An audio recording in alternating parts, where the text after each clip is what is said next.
If you find yourself in need of legal representation, it can be a very stressful time in your life. In my career, I have dealt with thousands of lawyers, I've dealt with thousands of law firms, and I can confidently recommend to you Keith M. Davidson at kmdlaw.com. Available 24 hours, 7 days a week. Just log into kmdlaw.com. That's kmdlaw.com. Or you can call toll-free 833-4KMD-LAW. That's 833-4KMD-LAW. Personal injury, wrongful death, STDs, sexual assault, car accidents. They handle it all efficiently and professionally. It doesn't matter how imposing the opposition may be, because the team at kmdlaw.com are battle-tested and fierce. They will not stop until justice prevails. Go to kmdlaw.com or call toll-free 833-4KMD-LAW. If you're in for the fight of your life, stop screwing around and contact KMD Law. Before Epstein was the Franklin cover-up. Before that, the Finders. And long before that, the Cleveland Street Scandal. Pedogate Primer is a concise intro and overview of a growing child abuse epidemic worldwide. It features shocking instances of institutionalized and organizational pedophilia throughout history. Churches, cults, the world of arts and entertainment, the government, NGOs, charities, and major corporations are all complicit or culprits in many instances. Pedogate Primer delves into material that for many may seem like the stuff of conspiracy theories. For this reason, the book draws on academic resources, declassified documents, and other reliable sources, and steers clear of conjecture. Such shocking true stories need no embellishment. Emailrevealer.com. People ask me all the time, hey Ed, are you still a private investigator? I sure am. Go to emailrevealer.com. We handle adoption investigations, infidelity investigations, where you give us your spouse's email address. We trace it back to online dating websites, catch them cheating online. Email tracing, locate or identify somebody from as little as an anonymous email address. Someone owe you money? Back child support? We can find that deadbeat, locate his hidden assets, locate his hidden bank accounts, find his current place of employment, and even assist you in obtaining a judgment and recover that judgment for you. Emailrevealer.com. Digital forensics, computer forensics, cell phone forensics, recover deleted text messages. Create a report that you can use in court. Emailrevealer.com, 800-572-9762. The Opperman Report is brought to you by Aquadam.net. You can give them a call at 707-764-2119.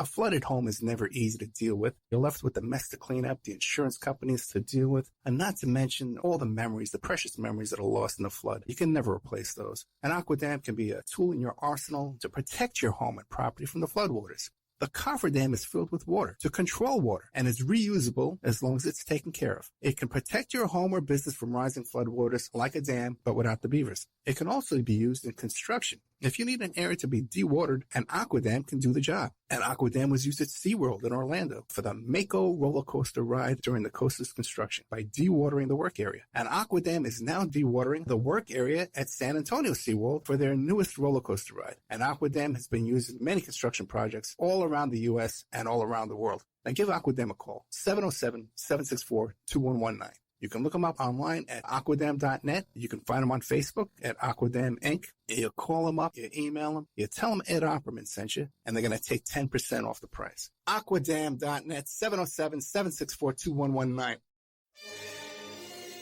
It's the Opperman Report. Join digital forensic investigator and PI Ed Opperman for an in-depth discussion of conspiracy theories, strategy of New World Order resistance, high-profile court cases in the news, and interviews with expert guests and authors on these topics and more. It's the Opperman Report. And now, here is investigator Ed Opperman.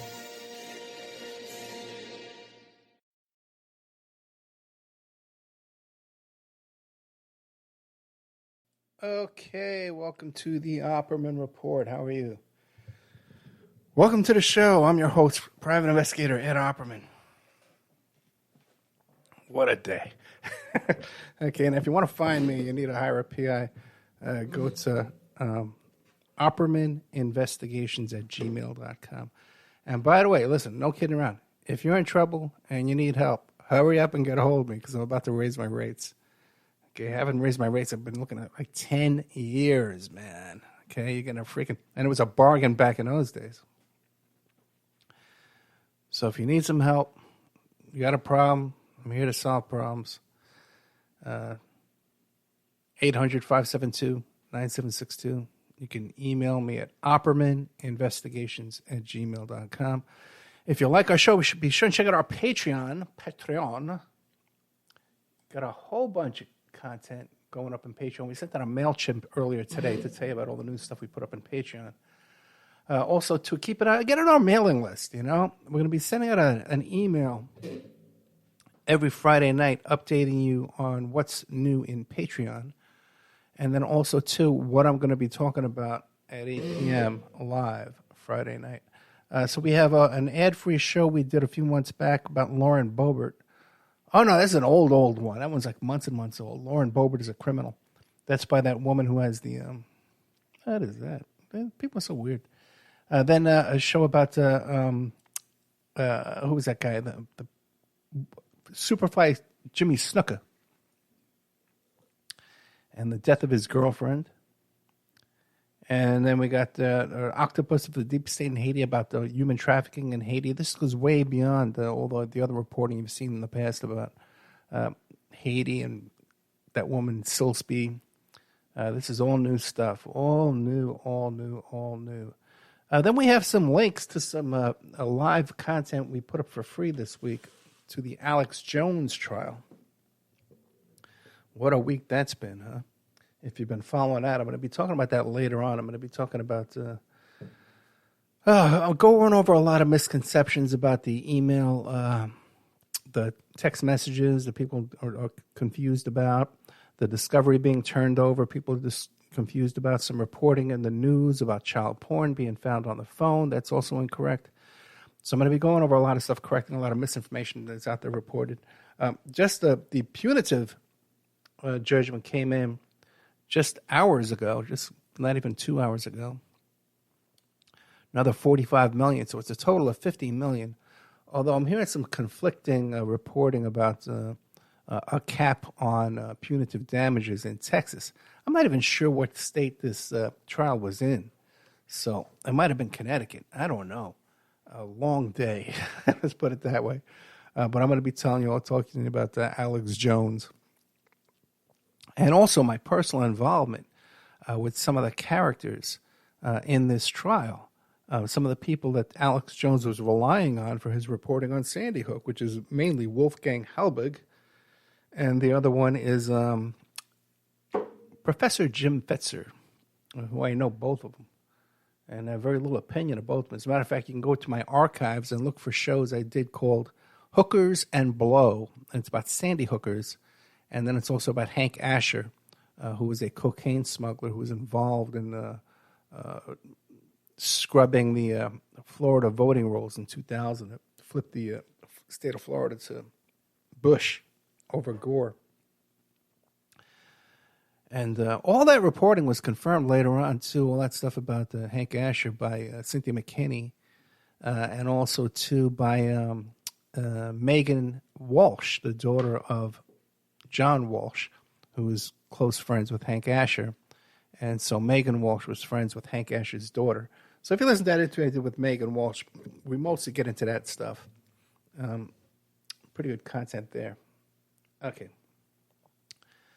Then there's another show, Kelly Benensky. And it's kind of hard to tell what it's about. It's called here The Woman Condemned. But really what the story with Kelly Benensky is...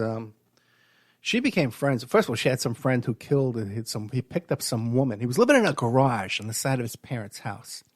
He picks up this woman at a liquor store, takes her back to the garage, kills her in the garage, dismembers her in the garage, and barbecues her in the backyard, tries to feed some barbecue parts to his friend. Now, there's no way. There was no bathroom in that garage. There's no way he was torturing her in the garage. He had to be traipsing back and forth, covered in blood after dismembering this body. Walking through his parents' house, and no charges against the parent, and no charges against friends of his who he said, hey, you know how we've always talked about wanting to kill and barbecue a woman? Would you like to come over and eat? And no charges against them either. Unbelievable, you know. So that's Kelly Benensky. It's the first interview she ever did in her life, a radio interview. And then NT Lawyer, the show I did with NT Lawyer, ad-free. The latest one was all about Johnny Depp and Heard and all that kind of stuff like that. It's really hard to believe that Johnny Depp is such a saint. Hard to believe when you hear the facts from people who know him and people who worked for him and people who know information about him. Brian Wilson, Blood on the Tracks, an activist, Vietnam era, was protesting, and they was lying down on his railroad tracks, and the train sped up, paralyzed them. Frederick Dannon, Hitman, about the music industry, and Henry Vincent, Confessions of a DC Madam. I told you about this one last week. Exclusive. This is the guy behind the Franklin cover-up. This is the guy. This is the madam. He provided the prostitutes. This is the guy who was being blackmailed by Lawrence King and Craig Spence. This is the guy that all the payments were going through his credit card merchant processing system machine that he ran for his funeral business. So all the people out there who love to tell you about Franklin cover-up and this and that and all that stuff, this is the guy. This is the guy, and you can hear from the horse's mouth. Instead of listening to all these filtered people who listened to one of my shows 10 years ago and then went out and read a bunch of books, you can actually listen to the guy himself. Okay? Not that I'm bitter. Okay, and if you like our show, check out our archives. Go to our archives. I played some archives this week, stuff about Alex Jones, Hookers and Blow I played. Alex Jones claiming he was hacked when people could see on the screen his tranny porn links on his phone. All those, and his lawsuits and his scandals, his what was his child custody and divorce lawsuits, where he said it was just all what do you call it, performance art, and it really wasn't news. Fascinating. He says in one court it's performance art. He says in another court it's news. It's free speech. I'm allowed to ask questions. If you ever have to testify in court for anything in your life, I encourage you to find these videos on YouTube of Alex Jones testifying and do the opposite. This man is a lawyer's nightmare. To have a client like that on the witness stand, acting the way he did, it is so counterproductive. But we're going to get into all of that this evening on the Opperman Report. But you got to find all our archives at Spreaker.com. If you go to Spreaker.com, and I encourage you to go to OppermanReport.com and sign up to our mailing list. But you go to Spreaker.com, you sign up for free. There's a chat room. I get an email notification when I put up new content. And all the archives are there. You can search the archives on Spreaker.com. There's a search feature on there. A lot of people have trouble finding it. But if you just put in Opperman Report, Franklin cover-up, Opperman Report, Mafia, Opperman Report, Jim Jones cult, all the shows come up. And you can just find the topic there. People ask me all the time, hey, Ed, did you ever do a show on so-and-so? On Heidi Fleiss? You just go there and you find it. It's right there. It's so easy to find. And you're asking me to find the show for you. It's the same. I'm going to do the same process I'm telling you to do now. So just do it and leave me alone. Real quick, I've done some shows about Ariel Castro, the Cleveland man who abducted Amanda Berry and McKnight and DeJesus, the three girls. And I'm in touch with some people who have worked on some reporting on this story. As you know, if you go back in the past, I've given you some really super exclusive reporting on that story, especially about how his ex-wife's new common-law husband was set up by the daughters, encouraged by Castro to accuse him of abusing the daughters. And then he got actually probation. This guy got convicted.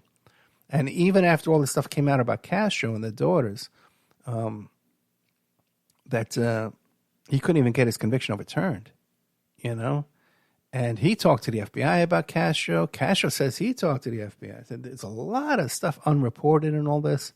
I've reported to you in the past that in one of these cases, one of these missing girls, I believe it was McKnight. No, it was De Jesus, the last one. That when she turned up missing and the police were there making a big crime scene, he was helping the police put up the crime scene tape around the missing girl's home. Now, we had one listener who was just so confused. She said, Ed, I've read every book on the case. I've never heard that story. And how could he be putting up crime scene tape when he was in custody? He had been arrested, Ed, thinking that I was talking about his own home there. We're talking about the victim's home, not his home. He wasn't arrested for any of these victims until years and years later. He held them captive for many years, if that's not clear to the simplest of minds. But, a couple of things, too, I discovered, he could have gotten as little as 10 years for holding those young girls captive all that time. And according to some reports, as many as 5 infants were killed, were murdered. Pregnancies aborted and through abuse of the mother. Just outrageous. But one of the things that's so unreported, even in this latest batch of reporting of these people I'm talking to, was a shock to them, was that his daughter used to run away from home and go to that house, and she knew those other girls. So she was visiting that home where these other girls were being held captive. She could see them. There was mirrors. There was chains. There were chains in the kitchen. There were chains in the bathroom. There were chains all over that freaking house. Okay, and this daughter wound up stabbing her own infant daughter and went to prison for that. Now, that's hard. You never see that one reported anywhere. That's exclusive to me. You're going to hear that. So there's that stuff there. But what I just found out brand new is that in his first marriage, his first home where he lived with his first wife and his children from his first marriage, he had barricaded that home and used to lock them in that home when they left. So these kids grew up living in a locked home as prisoners. His own biological children, not these young girls that he had kidnapped, who were all friends of his daughter, by the way, who stabbed her own baby. So there's a lot more shenanigans going on to this. And more neighbors have come out since all this and says, yes, we did see young women in the backyard in chains, and we never called the police. When this first came out, I called up everyone, every house on that block. I called up everybody. I spoke to everybody there.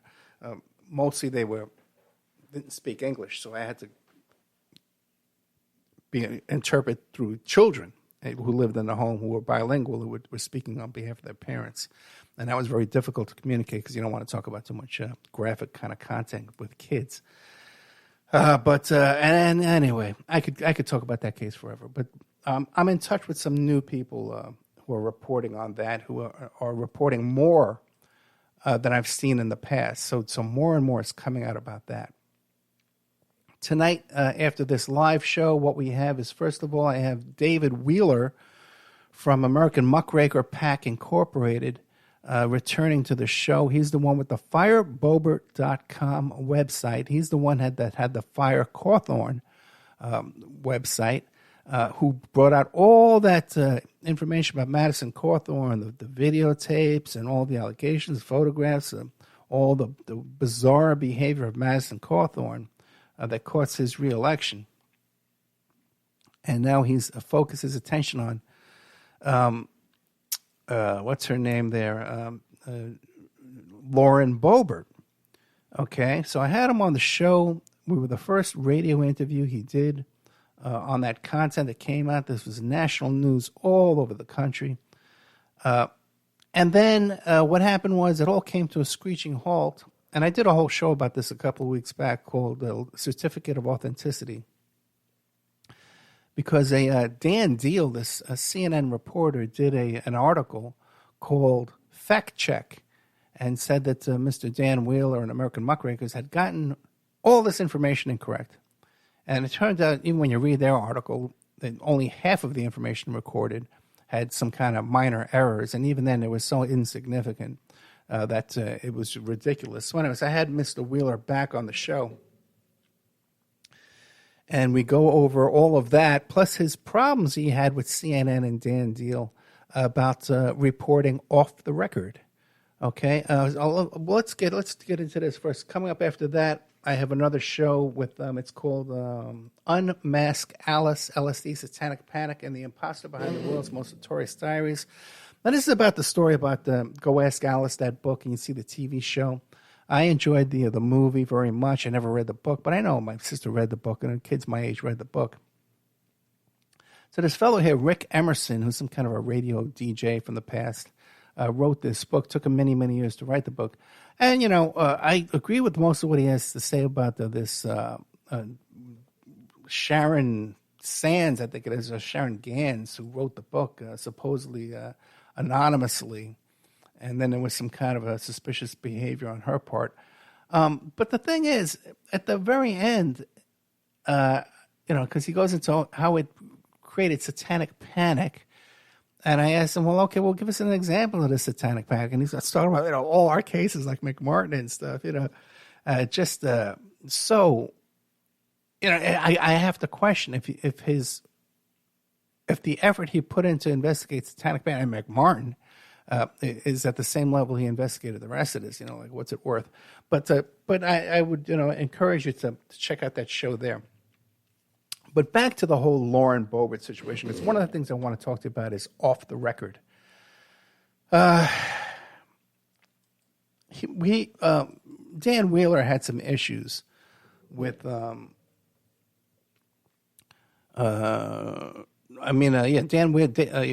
Wheeler, I think is Wheeler from the American Muckrakers pack, who's going after Lauren Boebert, had some issues with Dan Deal from CNN, who did the big article called Fact Check.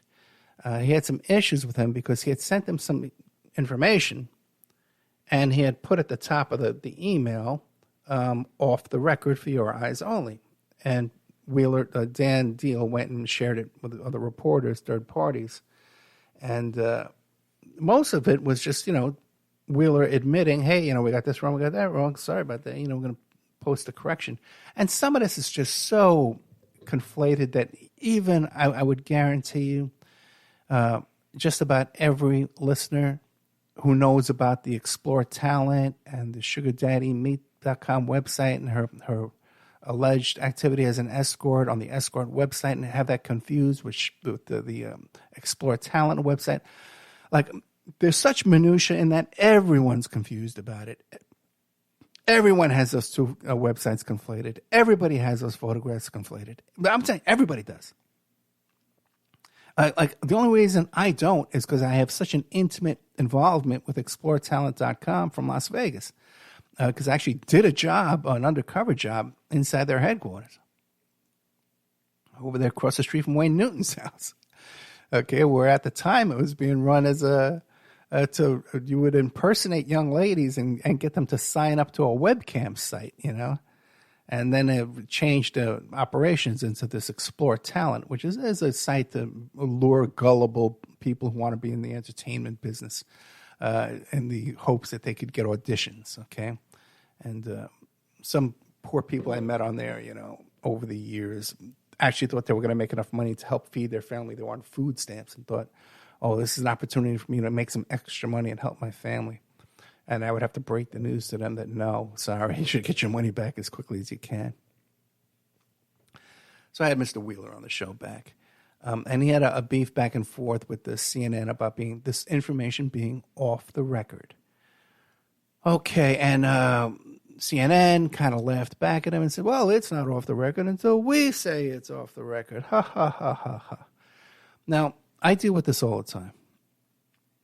And very often, because I'm privy to so much privileged information that sometimes I'll know something and I'll want it to share it or leak it to a reporter, and I'll say, listen, this is off the record. You can't attribute this to me. It's off the record. And sometimes you'll start telling them and say, hey, listen, by the way, this is off the record. And they'll say, yeah, don't worry, that's cool. Okay, so this whole business about playing hardball with off the record is bad form, okay, in my opinion. Now, but what I have a problem is with these reporters who love to get you on the phone and sit around talking off the record, quote unquote. A lot of times it's just gossip. These just guys just being gossipy and gossiping and rumors. Let's talk off the record. And when they'll come to me as a private investigator, okay, and they want to ask me about something I'm working on, and they'll say, well, that's okay, Ed, just tell me off the record, okay? And this is shocking to me that they would even consider this, and it's just stop and think, okay? Because here I am. Let's say they're not a reporter, okay? Let's say they're my milkman or they're my mailman or they're the girl cutting my hair. And are you trying to tell me that if you hire me to work on your case and I'm just allowed to talk to my hairdresser and tell her, hey, I'm working on this, a client of mine just got raped by so-and-so, and got raped and molested, and we're trying to get this money. And his father is so-and-so, and he's paying the bill. Yeah, I'm going to say that? Of course not. I have an obligation to my client confidentiality. So for these reporters to think that I would breach that just off the record to talk to them, it is just so bizarre to me that they wouldn't just say, well, of course your first loyalty would be to your client, your paying client who's invested their trust in you. And of course you're not going to share that information with me, whether it's off the record or on the record. It just makes no freaking sense. And we're going to get into this a little bit later on with this Alex Jones stuff, because I tell you, sometimes I would love to tell you about even a situation that I draw the line as far as off the record goes. Is I would love to tell you about people that have tried to hire me that I turned them down, okay? But I don't. Okay, I would love to tell you. There's names you would recognize right away. That people will come to me and say, well, Ed, so-and-so says this and so-and-so says that, and they disagree with you about this or that, and they believe in, let's say they believe in whatever, like Sandy Hook or something like that, right? And I would love to tell them, oh, yeah? Well, so-and-so came to me and tried to hire me, and when I saw what this guy's up to, and the quality of his work and the quality of information, I declined to work for him, okay? But I won't even say that. First of all, I got to tell you, it's a selfish reason I wouldn't do that because then another potential client will hear this and say, oh, boy, if I go and ask Ed about my case, and he's going to go on here and start rambling my name to the whole world that I was too stupid to be hired by her or that I'm crazy or something. And so that's one reason I don't do that. But the other reason is just ethics. Of course you're not going to do that. You can't expose a potential client. And I got to tell you, too, a lot of times people will come to me and I'm just doing a favor for them. They're not even paying me. I'm giving them free advice. I'm giving them sometimes free help, free searches I'll do for some of these bastards. Okay. They'll sucker me into doing free work for them. And even then, I have no client confidentiality with these people. It's just a favor. And then sometimes too, even that they'll betray me later on and say crap about me, say crap about my daughter. And I know all kinds of dirt about them. I know that they're complete and utter frauds. Okay. And I still can't come out and say, hey, you know what? This guy came to me, tried to hire me to prove his wild claims. And then we spent a good hour on it, and my conclusion is he's full of crap. Okay, if he had gotten sued, he would have lost. Okay, all right, and that kind of stuff happens all the time. So that's the whole thing about off the record one, and this issue about not being able to talk, who my clients are, whether they're a client or not. Now.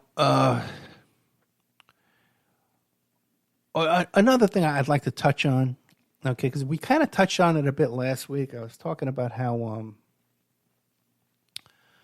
a guest will come on the show and they don't quite understand who I am and what I do and what I've done with my life and the things I've been involved with. And we'll be talking, and they'll mention a name, and I say, oh, yeah, I know. And I won't come right out and say during the interview, oh, yeah, I know so-and-so. Oh, yeah, I helped him. Oh, yeah, blah, blah, blah. Oh, yeah, I worked on something with this. Oh, yeah, sure. And so, but then maybe during the break I'll mention it, or after the show I'll mention it, Or another thing that'll happen too a lot of times is after the show, they'll get so much freaking response from the show from like really like credible people, like people, people are in the business, people, with the Pulitzer Prizes, and stuff like that, will contact them. Oh, I heard you on the Hour Report. And they say, oh, you heard me on that little podcast, that little YouTube channel? You heard me there? I said, oh yeah, we heard you, man. But I was on his show 10 years ago. Oh yeah, I've listened to him. He had so-and-so on the show. So then, and did you know he was involved in this? Do you know he was involved in that? And then I'll either be contacted by that guest again saying, hey, I'd like to hire you, or I'd like to work with you. Hey, we need a private investigator for this project we're working on, for this film deal or whatever, a consultant. We'd like to hire you. So that's why a lot of times you'll hear the second time the guest comes on, and you'll say, oh, what a great rapport you had that time. Because, maybe we've worked off the air. Or maybe even during the break, I've kind of shared with them things I've been involved in. This is, you mentioned so-and-so. I've known him for 20 years. We worked back in New York together, back in the commission trial. So that's the whole situation there. And I kind of joke around. And when you listen to me, especially when I was interviewed on True and On by Brace and Liz Francis there, and they said, well, who is Ed Opperman? And I would go on to make a joke. But years ago, when I was being interviewed for a documentary film series pilot, and they asked me, well, who is Ed Opperman? My response is, this is who I am. And I went through some of my credentials in the past in my life. And this has put me in a place of life experience and connections and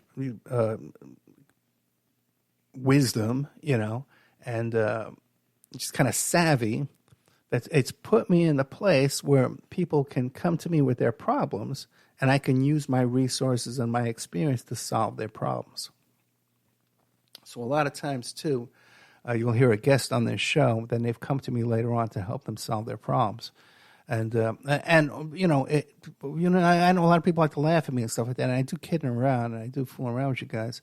But some very, very, very serious people have come to me in one day, an Olympic coach, a woman who was a doctor, a psychiatrist who had a TV series, and a litigation around a huge celebrity pop star, all in one day came to me. And let me tell you something. I took care of all their problems that day and really charged not even $1,000, so I definitely do need to raise my rates. So as much as I joke around, I am involved in very, very serious stuff. Okay. And I'm involved in some very serious stuff right now. As a matter of fact, we have some new information about it's an infidelity situation about some very, important people in the world. And when I have this information, it's not that I got it from a YouTube channel or from, something like that, or reading an article or reading a book. I got this information from the wife who's being cheated on. So that's how we know this. Okay. So that's the kind of stuff that I do. And that is Who Is Ed? I should have called the show Who Is Ed Opperman? Who is Ed Opperman? Okay, so Alex Jones. Oh my God! Like I said, where do we start? One thing is this guy, as far as a witness goes, is every attorney's nightmare. He is every legal defense team's nightmare to have this guy pop up and to have to take the witness stand. Now, one thing you may not know about this litigation that's been going on since, I believe, 2018 or 2019 is that this is the seventh lawyer working for Alex Jones. He's gone through 6 other lawyers. So he's already gone through hundreds of thousands of dollars in legal fees. And I even understand he's even stiffed a couple of these lawyers too, is the word that I've gotten. Now,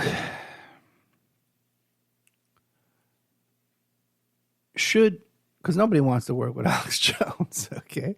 And by the way, too, people are highly critical of Jones's attorney, that he mistakenly sent over this discovery by accident. I tell you, he was supposed to send it over, okay?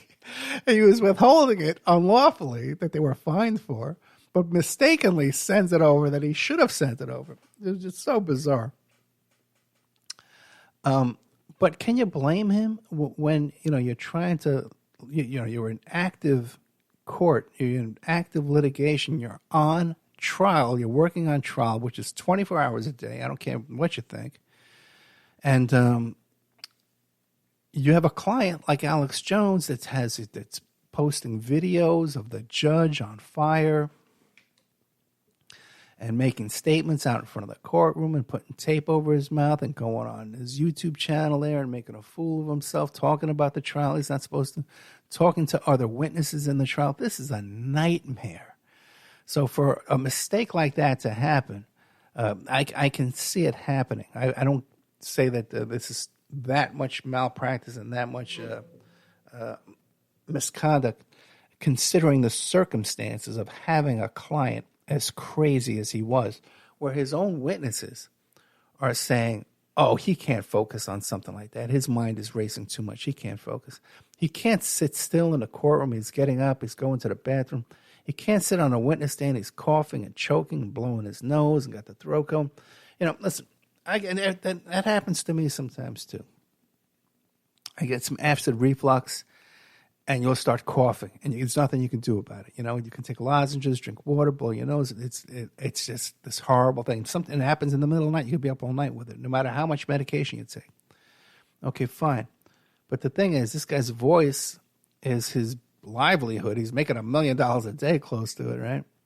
If he would lose 50, 60 pounds, it would do wonders for that acid reflux. It would do miracles for him, just like, me losing weight and I quit drinking and stuff like that, it helps me alleviate that. I definitely haven't had as many nights lately with that kind of crap going on. So, but the guy is just such a horrible mess. And I want you to take note, too. Now, a lot of people, you can debate me and tell me, Alex Jones has been mostly right for 20 years. Then he changed during a certain part, and they got a hold of him, blah, blah, blah. But if you listen to his own testimony, when he's off guard and he's talking about the growth of his career. First of all, if you want to notice, they mentioned nothing about Bohemian Grove whatsoever in any of that. Where did Alex Jones come from? Anybody who's been following Alex Jones know it started with his so-called sneaking into Bohemian Grove and videotaping in Bohemian Grove and then somehow confronting David Gergen at a bus stop or some weird thing like that. All very weird, all very suspicious. I believe it turns out later on it's some white supremacist guy, leaked him, got him in there. I don't know the whole facts, and I just saw some stuff that Robbie Martin was talking about. So there's no mention of that. But then he starts talking about how his career grew and he was getting on these stations. And every now and then he would say, and we lost a bunch of stations because of my politics. They didn't like that I was anti-war. They didn't like that I was saying 9/11 was an inside job. So right away what that tells me is he's very cognizant conscious about losing stations, about that the content of what he reports over the air is affecting his bottom line. It's affecting the number of stations he's on and the amount of income he can make, which to me is the exact opposite. Okay, I could be on another 50 stations if I want. In fact, I'm meeting with a guy tomorrow. But I can add 75 stations. I have a guy contacting me all the time. We get you on 75 stations. Okay? But I'm trying to juggle this and balance all this and get some real work done in real life too as well. I have real clients that are in real trouble that I do really help in real life. Okay? It's a juggling act because sometimes we can use the show to benefit that, and we can use that to benefit the show, but it's a juggling act, and I'm doing the best I can with very little help. Okay? So it's clear to me that he has a lot of focus on what he says and how it affects his growth of his audience, the number of stations he's allowed on, and his sponsors, and the bottom line. You hear himself talking about how he checks the daily sales every single day. So you can't check the sales every single day and then say, well, last night I was talking about COVID, or last night I was talking about Sandy Hook, and the numbers went up, the numbers went down, and that's not going to affect your judgment, and that's not going to affect you what you report on the air, what you talk about on the air. It's just not going to happen. Okay, so there's a couple of things there. Now, as far as the whole Sandy Hook issue, okay, they're asking him about other false flags, and they kind of land on some that are real, legit, suspicious stuff, man. Like we just had a guest on about Columbine. In fact, I think I have an hour on tonight. No, I was supposed to. But I have a guest from Columbine that's an actual witness there. She saw other shooters. You know, she gave statements to the police. They wanted to tell her she was wrong, you know. It's a great interview. But we're not playing that tonight. In fact, I'll put it up in the Patreon for the Patreon members. I'll put it up there this weekend. What I was going to say though, so he mentions Columbine, he mentions Boston bombing, which was, you know, it's a whole different kind of situation. You got Boston bombing, you got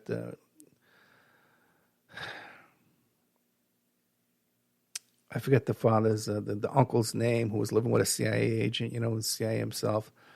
Ruslan, my name is Ruslan. Okay, as soon as I heard that, when they asked the uncle, who are you? Ruslan. Anybody who says their name is a threat, you know, okay. My name, what is my name? I tell you my name. You know, that's a threat. You know, but what do you call it? Then, you know, witnesses falling out of helicopters, getting shot in interrogation. You know, the Russians warning us about these two guys. The FBI are in their house questioning them. You know, you got so much. And I think one of his conclusions was embarrassment. It's a cover-up, you know. So there was those two. Then there was Oklahoma City bombing, which is, Oklahoma City bombing. You know, interviewed the first responders, and they saw the bombs. So you got all these other real cases with a lot of weight to them. But is he famous for that? No, he's famous for Sandy Hook, because he spent a lot more time talking about Sandy Hook than he did about any one of those other cases that have a lot more meat to them. Now, when Sandy Hook first came out, you know, and I was really on a wild conspiracy station back in those days, when I was first just starting out. And I thought a lot of those people were legit. It wasn't until I started dealing with them that I realized how crazy they were, and they were liars and con artists and scam artists and just crazy. For the most part, I don't think I've met too many that are, you know, I have a lot of respect for these days. But everyone was kind of saying, the conclusion was that Sandy Hook was some kind of a hoax. And I would watch these videos on YouTube, and I would see them. And, you know, they would bring up a lot of really weird, suspicious stuff. You know, like the grandpa guy who was talking about, you know, the kids coming around. He was crying. He was rehearsing on another video. They found him. And that video of the crowd walking in one door, coming out the other door, and walking in a big giant circle. And then there was this business about how the fire department next door just happened to have 13 Christmas trees ready to go. Then I would see some debunking videos that would debunk all that. But they weren't given as much ratings on Google. By the way, it would have been nice if these families could sue YouTube as well for promoting this craziness. Because at the time, they just gave this stuff enormous. They were getting millions of hits. It wasn't until I really started meeting the people who produced and created those videos and being invited on shows or associated with those people. I remember one time there was like a whole station, an internet station. It was basically a Sandy Hook station, you know, and being invited on. They were so excited to have me on there, and they wanted me to do like a forensic analysis of some Photoshop, like live there on the interview, you know, like, and I'm saying to myself, this is their methods. This is their methods of investigation and research. This is how they do things. This, you know, this is ridiculous. And then I would see, you know, what these people were like behind the scenes in real life. And like I said, some of them came and tried to hire me. You know, one was batshit crazy. And then later on turned out to be so freaking batshit crazy when he was stalking me. It's just insane. Making these crazy videos about me, you know.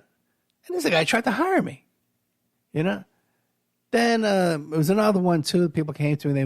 They wanted me to help him with his personal problems that he had created in his life due to his involvement in Sandy Hooks and stuff like that. And then there was Jim Fetzer, who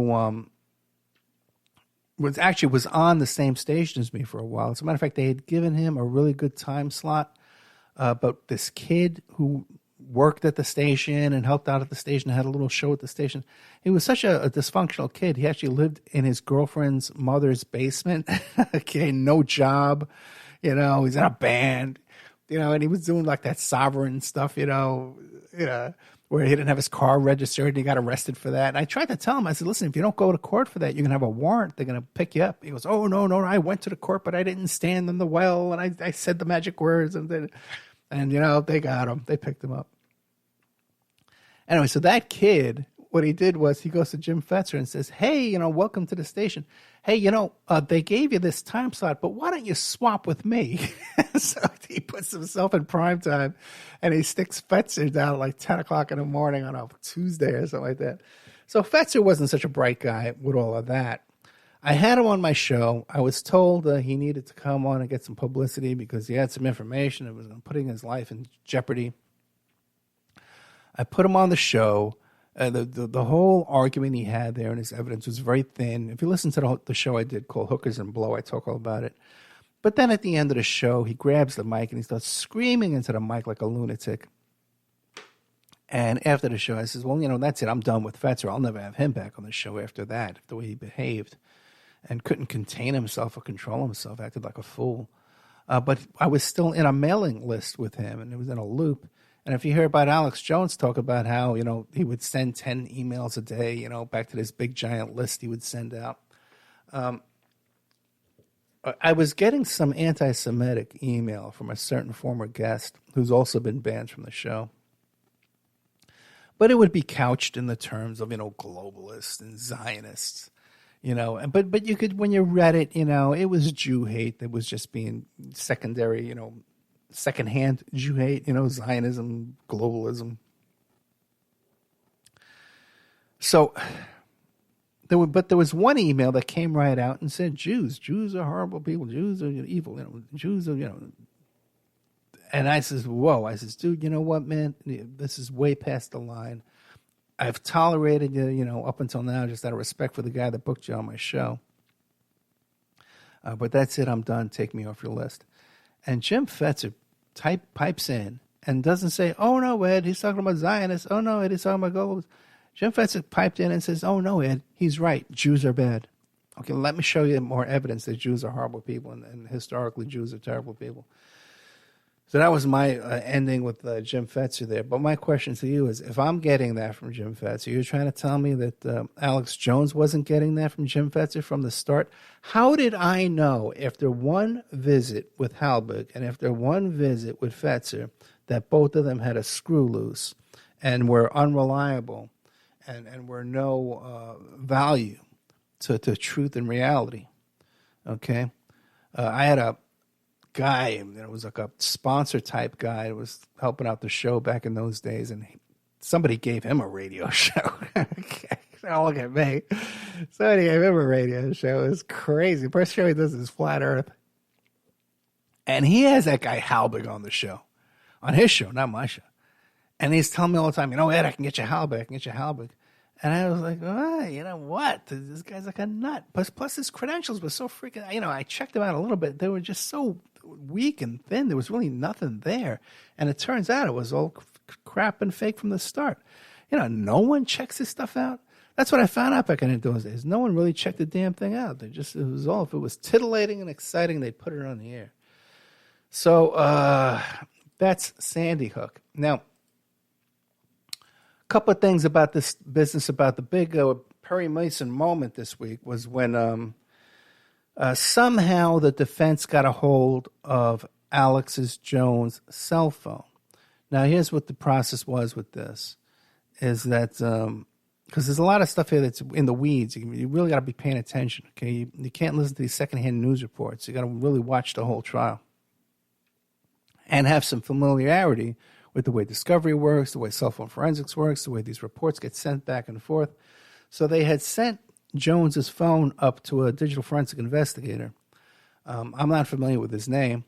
And he sent back a report to Jones's attorney. And this had all of the information of Jones' cell phone in that report. And that report, or a link to that report, was included in a big document dump that's of updates that the attorney was turning over in normal discovery to the plaintiff's attorney. And plaintiff's attorney said, "Hey, are you sure you want to send us this? There's nothing here mistaken." He says, "No, that's all fine." Okay. Now, one thing that's being missed by the average viewer here is that when they talk about medical information, that there was medical information on the cell phone. There were medical reports, okay, people need to understand, that Jones was not supposed to have, okay? There was some kind of psychiatric reports. I don't know if it had to do with this litigation or what, but Jones was not supposed to be in possession of these things to begin with, and he was not supposed to have turned these over to his own attorney. Okay, they were both improperly in possession of those medical reports. That's why the judge is saying, yeah, delete anything medical, because nobody's supposed to have that. Even even if it's your own medical examination, only attorneys are allowed to have it. The litigants are not allowed to see. Well, you can see them. Okay, you can see them in your lawyer's office. You can see them in the judge's chambers. And you can review it, but you can't take it home. You can't make copies. You can't disseminate. You can't circulate it. And I remember we had a case one time where it turned out that some of those reports were circulated by one therapist, circulated them with another therapist in violation of a judge's order, and we were able to use that. Now, then you're seeing a lot of news reports now that they found child pornography on the data from Jones' computers and his emails. Now, that's from years ago. That's from 2019. It's the same case. Has nothing to do with this more recent cell phone. We don't know what's on there. There could be pornography. We don't know what's on there. We know that there's intimate messages between Roger Stone and Alex Jones. We know Alex Jones has an interest in transvestite porn because we've seen it on camera on his phone. So that would be a rather extreme interest to have porn links on tabs on your phone right there, to be viewed constantly. That's a rather extreme interest. Okay, I don't know too many people that walk around with a porn tab on their phone, or much less one that's open to a certain porn site. Oh, a transvestite to boot. But these other emails with the child porn, now these were emails that were received from the public to the InfoWars email servers, I believe were never opened. Okay, so that has nothing to do with the current situation with these current, and there's no criminal investigation into that. That's all just a lot of misreporting and confusion that people are just putting out there for you, that's not making any sense. Now, as far as if you ever have to testify, please play these videos of Alex Jones on the stand, even when his own attorney is questioning him.